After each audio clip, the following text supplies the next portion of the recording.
Hello everyone, welcome back to my channel. Today, I will continue sharing with you the touching story of the single mother Hoai Ca and her love for Officer Hung, a romance that is both sweet and full of challenges. As you all know, Hung is currently assigned to work in a distant place, far from home, far from Hoai Ca and little Tony. In the first days at his new post, he faces countless difficulties. From cramped collective living conditions, the pressure of work, to the dangerous missions that a police officer must take on. Despite being busy, his heart is always filled with the image of Hoai Ca and Tony, the loved ones waiting for him back home. On Hoai Ca's side, after the accident in the forest while picking medicinal herbs, her health has gradually recovered. However, Hung's absence has left her daily life empty and lacking warmth. She has to take care of Tony while also struggling to handle farm work and household duties. On late afternoons, when the sunset paints the fields, waves of longing and the desire to see him again rise within her heart. Tony, the innocent little boy, sometimes naively asks his mother, "When will Daddy Hung come home, Mom?"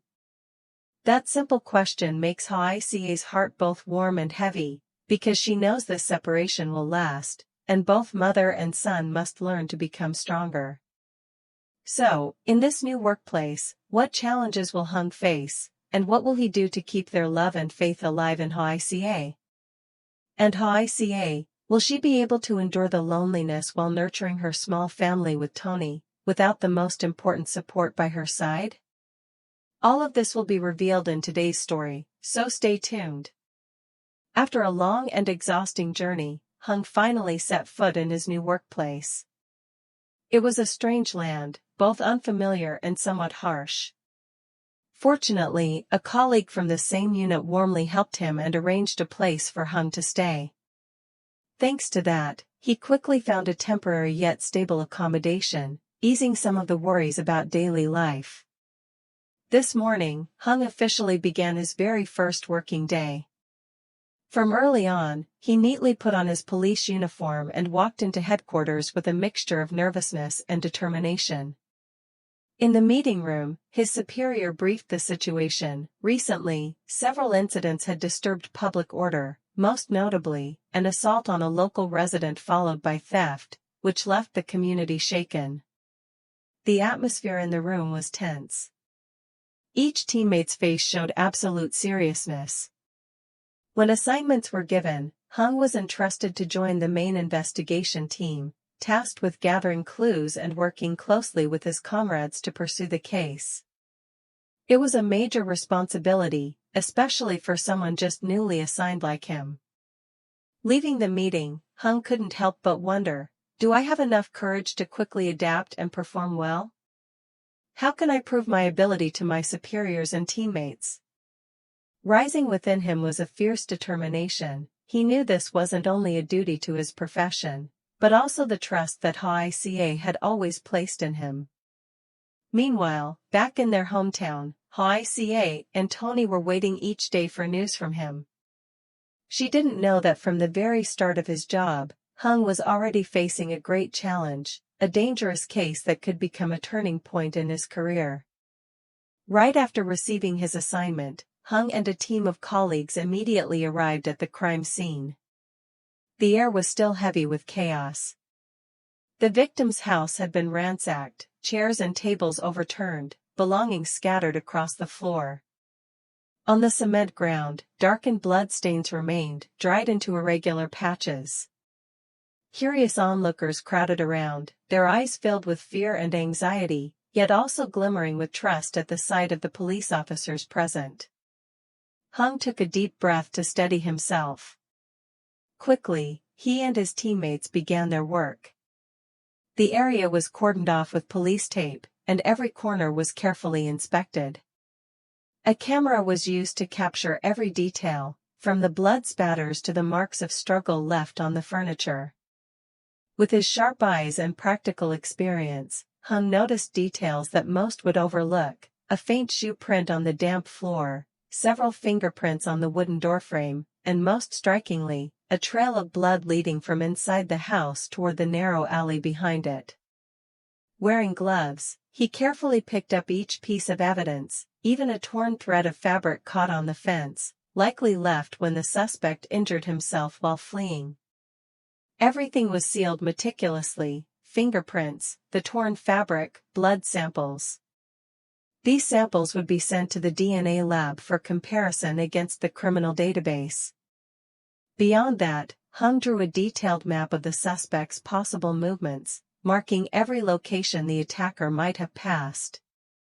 His colleagues helped by checking surveillance cameras from nearby households, hoping to find a clearer image. As the hours passed and evening fell, the investigation team finally pieced together a rough picture of the suspect's escape. The clues formed a logical chain. The attacker had been injured while assaulting the victim, leaving a trail of blood as he ran. This suggested he could not have gone far and was likely still hiding somewhere nearby. Hung's superior took note of his meticulous and sharp approach during this very first investigation in his new post. It was not only a challenge but also an opportunity for him to prove his capability. Looking back at the scene now secured and cleaned up, Hung felt a burning resolve within. No matter how difficult it would be, he would track down the suspect and bring peace back to the people here. That night, back at his quarters, Hung could not rest. Images of the crime scene, the bloodstains, and the worried faces of the townsfolk replayed constantly in his mind. He knew the road ahead would not be easy, but this was the path he had chosen, the path of a police officer, serving the people. Based on the fingerprint analysis collected at the scene, the investigators quickly narrowed down a prime suspect. He was a man with a prior record of petty theft and multiple administrative violations. With smooth coordination, Hung and several colleagues devised a plan to capture him.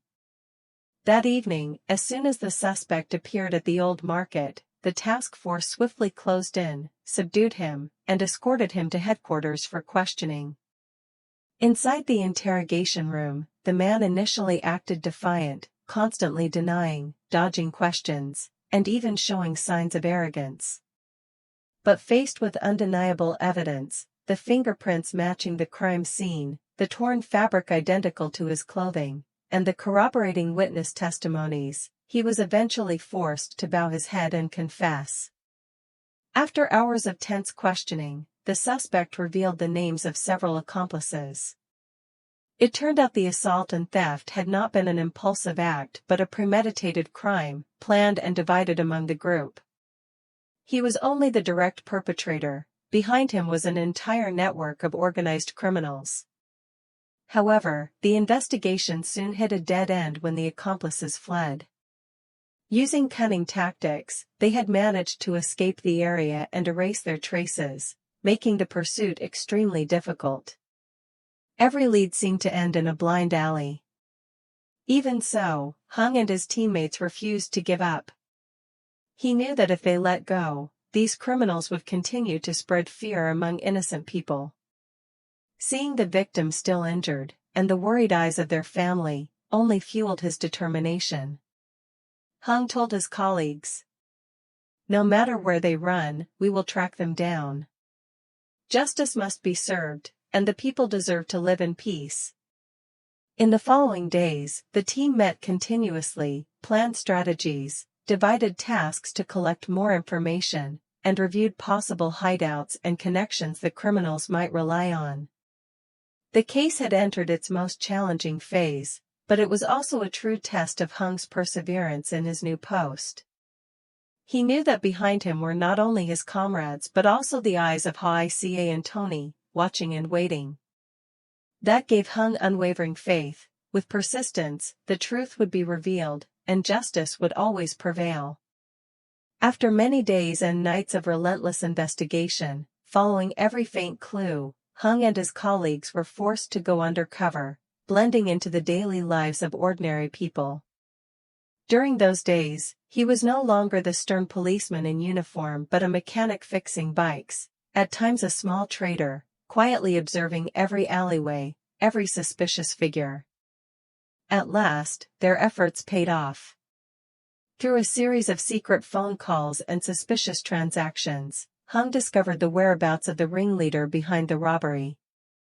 He was none other than a man who had long orchestrated petty gangs from the shadows. That evening, he arranged to meet some strangers at a cafe hidden in an alley to discuss business and launder the stolen money. Sensing this golden opportunity, Hung immediately reported to his superiors and drew up an ambush plan. The team spread out around the cafe, some disguised as customers, others as delivery men. Nobody inside realized that at that seemingly ordinary cafe, a carefully prepared sting operation was about to unfold. Hung sat in a corner, appearing like a casual customer. His gaze was calm, but his senses were razor-sharp. When the ringleader arrived, flanked by several henchmen and carrying a suspicious bag, he strode in confidently. He ordered a drink, chose a secluded table, and pulled out his phone. In just a glance, Hung signaled to his teammates. One by one, they inched closer. The cafe's atmosphere turned unbearably tense. Then, as the suspect placed money on the table to seal the deal, Hung shot up from his chair and shouted, "Police! You're under arrest!" In an instant, the team moved. One restrained his hands, another seized the phone and the bag. The henchmen barely had time to react before they were forced down and cuffed. The cafe erupted in panic, but Hung and his team remained composed, executing their moves with practiced precision. Within seconds, the entire gang was subdued. The ringleader struggled and cursed, but Hung's cold, steady eyes locked onto him as he declared firmly, "You can run, but justice cannot. You will pay for what you've done."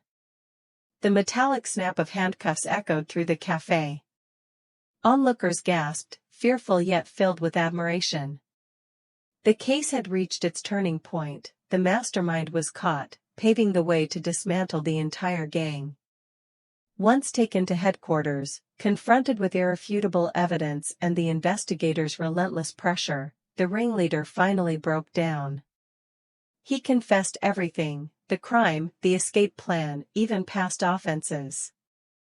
His testimony became the key evidence to close the case swiftly and decisively. When the operation concluded, the entire unit was jubilant. At a debriefing meeting, the commander personally stood up to commend Hung before everyone. "Comrade Hung, though new to this unit, you have shown remarkable responsibility, decisiveness, and courage. You are a shining example for us all." Thunderous applause filled the hall. Colleagues shook his hand, congratulated him, even joked, "If your first case is this big, Hung, you're bound to go far." For Hung, the joy did not lie in the certificate of merit or the praise. What brought him the greatest relief was having restored peace to the people. He recalled the victim's family crying tears of gratitude as the criminal was brought to justice, and he was overcome with indescribable emotion. That night, back in his modest lodging offered by a colleague, Hung sat alone by the window. The moon shone brightly, the breeze drifting through. His heart swelled with pride but also with longing for Hoai Ca and Tony back home. He wished they could have been there to share this moment. But then he smiled and thought, "As long as I keep moving forward, every sacrifice is worth it. One day soon, I will return with pride, bringing love and peace back to them." The first case at his new post was now closed, leaving an unforgettable mark. It not only proved Hung's resolve but also opened a new, hopeful chapter in his career and his life. As for Hoai Ca, ever since Hung left to take up his new post, life for her and Tony has no longer been as complete as before. The little house that once echoed with laughter now feels quieter than ever.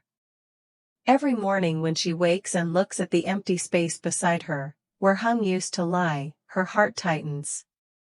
Memories of him flood back like a slow-motion film, from their simple meals together, to the evenings when Hung patiently taught Tony to write each letter.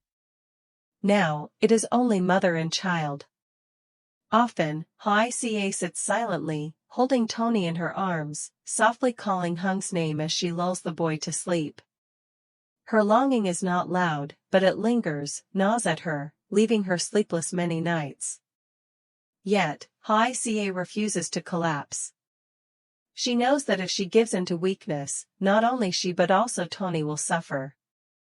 So she throws herself into work as a way to ease the ache of missing him. She works harder and longer, tending the fields, doing small trade, even learning how to treat illnesses with herbal medicine. Her hands, already rough, grow darker under the sun. But in her eyes shines a quiet determination. If she works hard enough, she can save enough money to buy a phone to call Hung, or at least afford a trip to visit him in that faraway place. On some afternoons, as Tony runs about in the yard, Hoai Ca sits quietly by the porch, filled with yearning. She wishes Hung could suddenly return, bringing his warm smile and protective embrace. But then she smiles faintly to herself, whispering, "I must be strong, I must endure, so I can wait for the day we are reunited."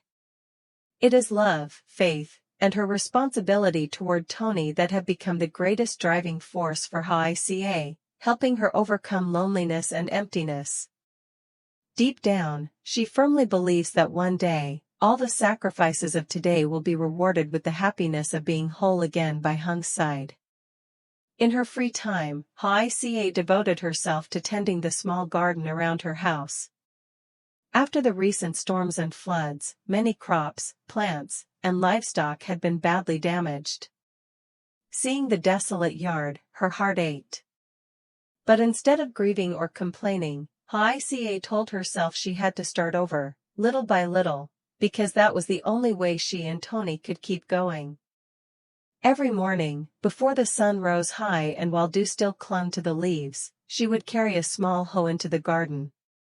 Her rough, calloused hands busily cleared weeds, turned soil, and sowed tiny seeds into the freshly prepared ground. Patiently, she rebuilt trellises for gourds and squash, planted sweet potato cuttings, and even tucked in clusters of chrysanthemums and moss roses to brighten the yard. Sweat ran down her face, but her eyes shone with determination. Besides planting, she saved enough to buy some chicks and ducklings to rebuild her coop. Their chirping and waddling around the yard made the house feel less lonely. To Hoai Ca, every vegetable sprout, every animal was hope, a reminder that life would get better. When harvest season came, she carefully prepared clean bamboo baskets, selecting the freshest vegetables, ripe tomatoes, round squashes, and golden grapefruits. Bruised produce she kept for herself, while the best ones went to market. Neighbors knew her as honest and meticulous. Anyone who bought from her stall felt at ease, knowing the produce was fresh, chemical-free, and grown with care. Some customers even smiled and praised her. Hoai Ca's produce is always the best, safe and delicious. Keep this up and you'll have more and more customers. Hearing that, she only smiled, her eyes glowing warmly. Those simple words of encouragement gave her the strength to keep going each day. During the day she worked, and in the evenings, she returned to being a gentle mother. Sitting on the porch, she played with Tony, simple games like stacking pebbles, floating leaves down the stream, or telling him fairy tales. Tony chattered about school, about the things he'd heard during the day, his bright eyes full of wonder. Hoai Ca listened quietly, sometimes nodding, sometimes smiling. In those moments, she felt a rare peace. Sometimes Tony would ask, "Mom, when will Daddy Hung come back to me?" The innocent question made her heart falter. She gently stroked his hair and softly replied, "Daddy Hung is working far away. When he has time off, he'll come visit us. If you study hard and behave well, he'll be so proud." Tony nodded, eyes sparkling with hope. But no matter how she smiled with her son or buried herself in work, Hoai Ca could never quiet her longing for Hung. When night fell, she sat by the oil lamp, staring into the distant sky. The chirping crickets and hum of insects only deepened her loneliness. She silently counted the days, waiting for Hung's leave so he could return. Deep down, Hoai Ca believed, if she stayed strong and patient, the day of reunion would come. And when it did, all the sacrifices and the quiet waiting would turn into cherished memories, a testament to the steadfast, enduring love between her and Hung. As for Hung, after long days filled with stressful work at the station, when night fell and the small shared dormitory grew quiet, he felt an emptiness settle inside him. Taking off his police uniform and leaning back on the simple iron bed, Hung gazed blankly out the dark window. In his mind, only images of Hoai Ca and Tony echoed. He wondered how they were doing today. Were they healthy? Were they struggling without him by their side? What tormented him most was not being able to call Hoai Ca, to hear her voice, to comfort one another, or simply to know that everything was all right. They could only miss each other in silence, entrusting their longing to dreams and the slow passage of time. That distance only made his yearning more intense, more consuming. Hung knew the first thing he needed to do was stabilize his finances. Since arriving at his new post, apart from his main duties, he tried to save every penny, cutting all unnecessary expenses, hoping to buy Hoai Ca a new phone. With that phone, he believed, the distance between them would shrink. At least then, he could hear her and Tony's voices every day and feel a little more at ease. On top of that, Hung still carried the weight of past debts. He was determined to seize every chance to pay them off, so that Hoai Ca wouldn't have to share his burden. At night, as he jotted down his expenses, he carefully calculated how much he could set aside this month, how long it would take to save enough for the phone, and then how long before all the debts were cleared. Those dry numbers became his driving force, because behind them were the faces of the woman he loved and the innocent child waiting for him.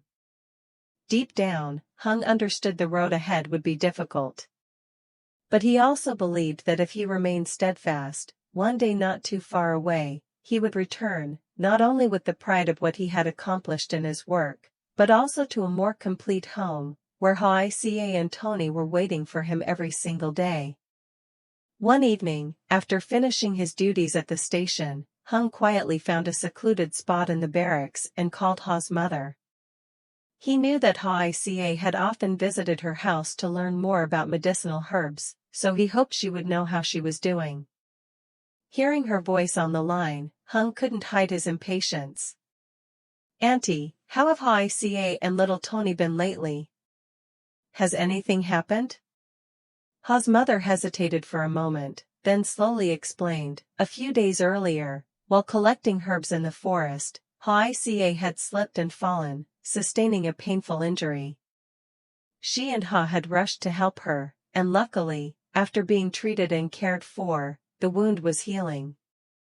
Now, her health had stabilized, and she was able to work and carry on with daily life. At that, Hung's heart tightened. Even though she assured him that Hoai Ca was fine, the thought of her suffering alone without him tore at him.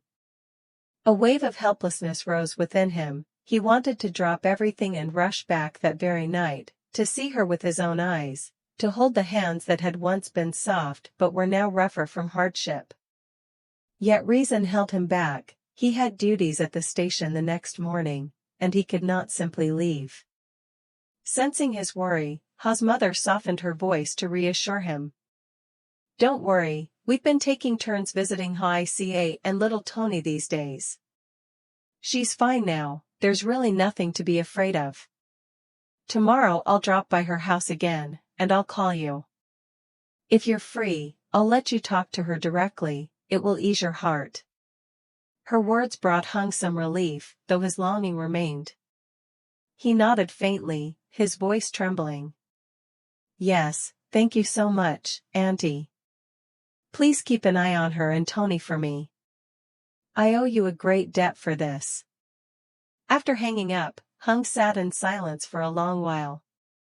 Outside, the night was cold and the wind blew harshly, but inside, the chill of distance felt even greater. He clenched his fists and made a vow to himself, he would work twice, 3 times as hard, so that he could return sooner, and never again let Hoai Ca endure her hardships alone. The distance between them now felt like an invisible wall, silent yet unyielding, separating Hoai Ca and Hung. Each passing day, both were consumed by longing, a quiet ache that gnawed at every moment. Back home, Hoai Ca busied herself with work. Her hands sowed seeds, tended vegetables, cared for the garden, but her heart was always reaching out to the faraway place. At dusk, she would sit on the porch with Tony in her arms, gazing toward the horizon, where she believed Hung was thinking of her too. Little Tony, full of innocence, would sometimes ask, "Mom, when will Daddy Hung come home?" A question that made Hoai Ca's eyes well with tears. At his new post, after long and exhausting days, Hung would sit alone in the dormitory, his thoughts drifting back to Hoai Ca and Tony. With no phone to call, no way to reach them, he poured his feelings into a small journal, as if writing could bridge the distance. Deep down, he told himself, "As long as I stay strong and keep trying, soon I'll return to her side." Their love now faced not only the challenge of distance, but also the burdens of money, the weight of duty, and the unexpected trials that life could throw at any moment. These were like hidden waves, unseen, yet powerful enough to drown fragile hearts. So, would Hoai Ca and Hung be strong enough to endure it all? Could Hung fulfill his responsibilities as a policeman while keeping alive the flame of love for Hoai Ca and Tony? Could Hoai Ca, with all the fragility yet resilience of a woman, remain steadfast in her devotion, nurturing her love through the long lonely days? The questions remain unanswered. Will happiness smile upon them, or will fate test them once again? Will the road ahead lead to reunion, or only to more days of waiting and longing? All will be revealed in the next episodes. Stay tuned to witness the journey of Hoai Ca and Hung, a love story full of tears, hope, and an unending yearning for reunion. Xin chào tất cả mọi người đã quay trở lại với kênh của mình. Hôm nay thì mình tiếp tục đưa đến với mọi người câu chuyện tình yêu của mẹ đơn thân Lý Hoai Ca và cảnh sát Hùng. Hiện tại thì ở chỗ mình làm việc đang là sáng sớm nên mọi người có thể nghe thấy tiếng gà gáy đấy. Hôm nay thì mình đang tranh thủ và mình cố gắng làm video để có thể ra video kịp với tiến độ cho mọi người xem. Tại vì thời gian qua do mình bận một số công việc, sau là mình đi câu cá nữa lên không có thời gian để làm video. Hôm nay thì mình mới lên video mới cho mọi người. Mình hy vọng là video hôm nay có thể mang đến những niềm vui cho mọi người, vì video hôm nay cũng mang một cái xu hướng khá là vui vẻ. Mong rằng mọi người sẽ ủng hộ cho kênh mình nhiều hơn trong những video tiếp theo. Rất mong có thể gặp lại mọi người trong những video tiếp theo. Mọi người ơi, hãy đăng ký kênh, sau đó bật chuông thông báo lên để đón xem những video tiếp theo của kênh mình nhé. Và nếu yêu quý, hãy thả tim ở dưới phần bình luận nha.